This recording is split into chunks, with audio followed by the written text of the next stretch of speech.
देखिए ये है मसूर की दाल। तो ये मैंने अच्छे से साफ करके वॉश कर लिए 1 से 2 बार। तो आइए हम इसे थोड़ा पानी में भिगो के रखते हैं थोड़ी देर के लिए, जिससे कि जल्दी गल जाएगी। देखिए मैंने पानी में भिगो के रख दिए। हम इसे ढक दे रहे हैं 1 से, जिसमें आपके पास टाइम हो आप 1 घंटे भी रख सकते हैं, रख के 2 घंटे भी रख सकते हैं, कोई इसमें ऐसी बात नहीं है। अच्छे से गल जाएगी। अगर ये अच्छे से सूख हो जाएगी तो भीग जाएगी, तो फूल जाएगी।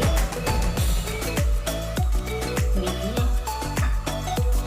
दाल मेरी अच्छे से फूल चुकी है। तो अब हम इसे गलने के लिए रखेंगे। तो यहाँ मैंने लिया है कुकर, और हम बिना सीटी लगाए उबाल लेंगे, इसको बॉईल करेंगे।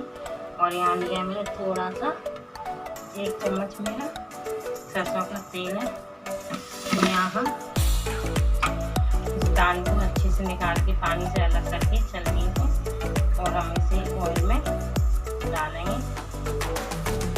देखिए इस प्रकार से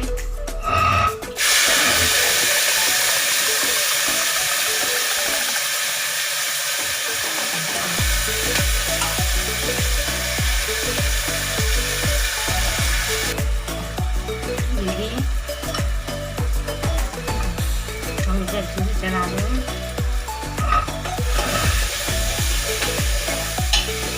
अच्छे से ऑयल में अच्छे से कोट हो गई है।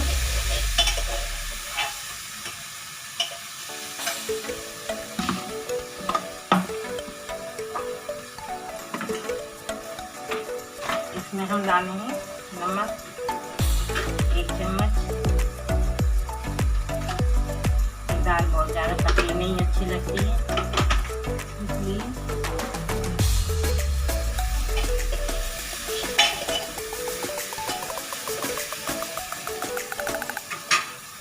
हम डालेंगे इसमें हल्दी पाउडर 1 चम्मच।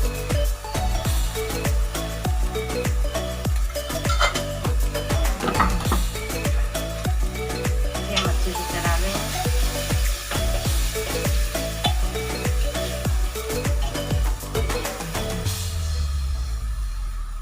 हम डाल देंगे पानी।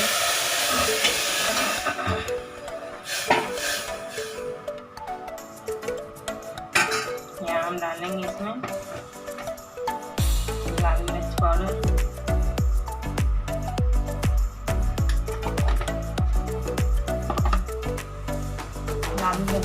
इसलिए ऐसे ही डालना है, जिससे कि जल नहीं पाए और हल्दी थोड़ी सी कट जाएगी तो फिर कट जाएगा।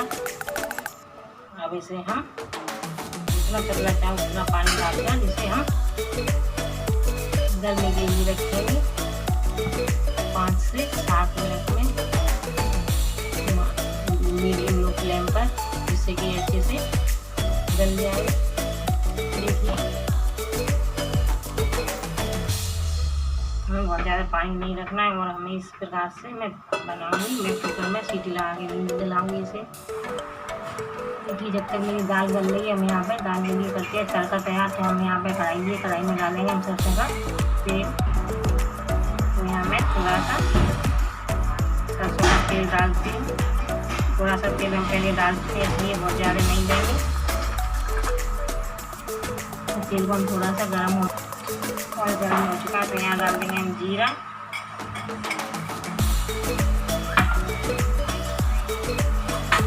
जीरे को अच्छे से भून देंगे। और डाल देंगे लहसुन, गैस का फ्लेम कर देंगे स्लो। देखिए जीरा और लहसुन अच्छे से गोल्डन ब्राउन हो गए। अब मैं डालेंगे टमाटर, और इसे अच्छे से चला देंगे।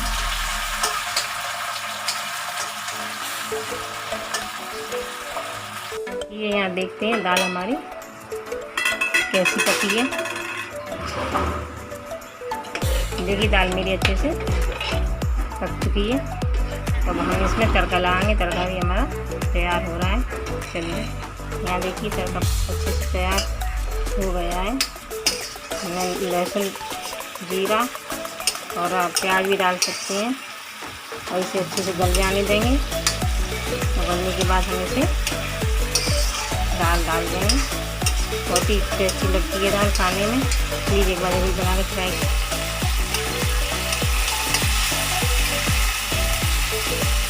देखिए टमाटर अच्छे से तल चुके, इसे हम अच्छे से दबा देंगे क्योंकि ये इससे दाल की ग्रेवी में बहुत ही अच्छा टेस्ट आएगा।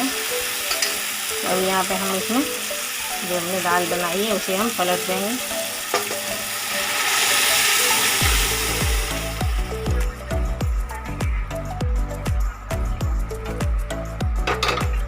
देखिए दाल हमारी बनकर तैयार हो गई है। तो अगर आप इस प्रकार से दाल को बनाते हैं बहुत ही टेस्टी बनती है, और कुकर में दाल इतनी टेस्टी नहीं बनती है। तो प्लीज़ एक बार ज़रूर बनाकर ट्राई करें इस प्रकार से मसूर की दाल साबुत। तो कैसा लगा मेरा वीडियो? अगर थोड़ा सा भी अच्छा लगा तो प्लीज़ लाइक करना ना भूलना। मेरे चैनल पर नहीं है तो मेरे चैनल को कर लीजिए सब्सक्राइब, जिससे कि मैं जो भी वीडियो डालूँ उसकी नोटिफिकेशन आपको मिल जाए। Thanks for watching my video.